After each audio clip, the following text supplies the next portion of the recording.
Start, bench, cut. Neckwear. Favorite neckwear. Ascot, scarf. None at all. Just completely unbuttoned as you are currently today. Start, bench, cut. Craig Kilborn. Start the Ascot. That might be a new drop, by the way.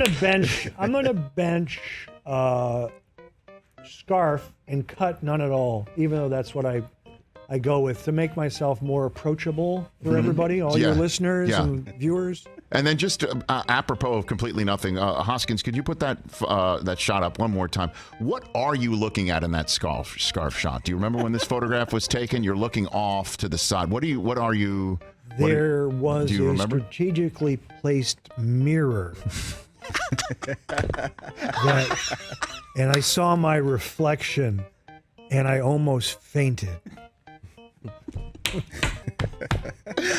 I do remember going in your office at the Daily Show years ago, and you had there were about 3 mirrors in that office. There wasn't a place you couldn't turn your head and see a mirror in that office. I'm going to tell you a really quick story. Yeah, Craig. I used to have a handheld mirror, and people made fun of me because I would look at it on the set in commercial breaks all the time for SportsCenter. Yeah, there's a reason for it. I'm going to tell you the reason now. Okay.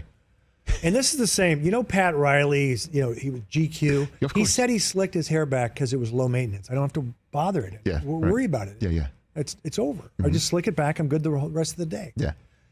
When I was at Montana State, there was some film and TV class we took, and there was Dan Rather. We were watching how they were shooting the nightly news. And Dan Rather had a hair out of place. And everyone in the class was giggling and not listening to what he was saying.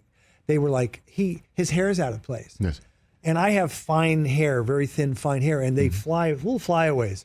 So my whole thing was, if I have a flyaway, no one's listening to me. So my logic was always, and then everyone would laugh. So then it became a joke, kind of a tension breaker. Like, look at Kilborn, Mr. Vanity. Rich, I don't look at myself at home in the mirror except for 2 hours in the morning and then an hour before I go to bed. So. Well, you turned that into a bit on the Late Late Show, too. Yeah.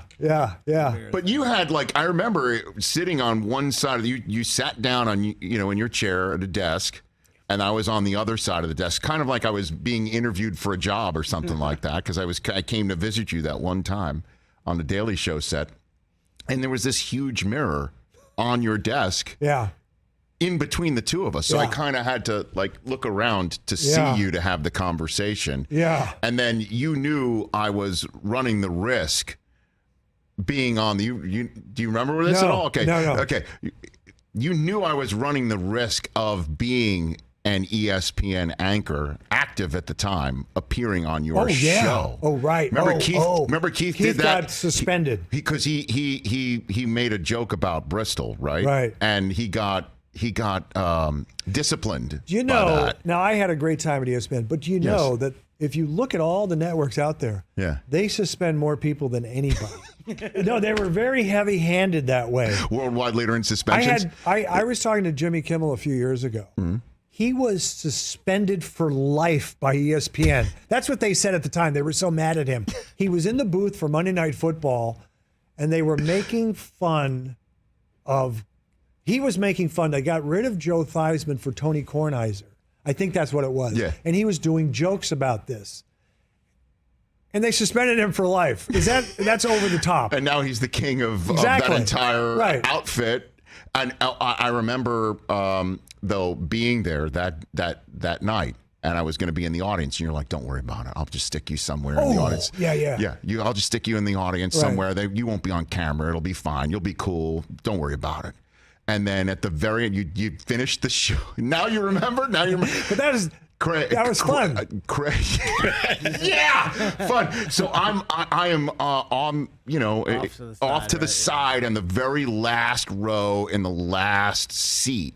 But I'm right by a railing. Right. You got up out of your chair. You left the main set to come up to me, and you're like, "Oh, look at this!" You pointed right at me, and the camera zoomed in on me. The only thing you could see was my big meat head and just 4 little corners of light behind me.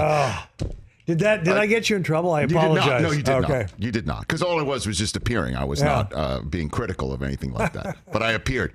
You had your fun with that one. That was, those are good times.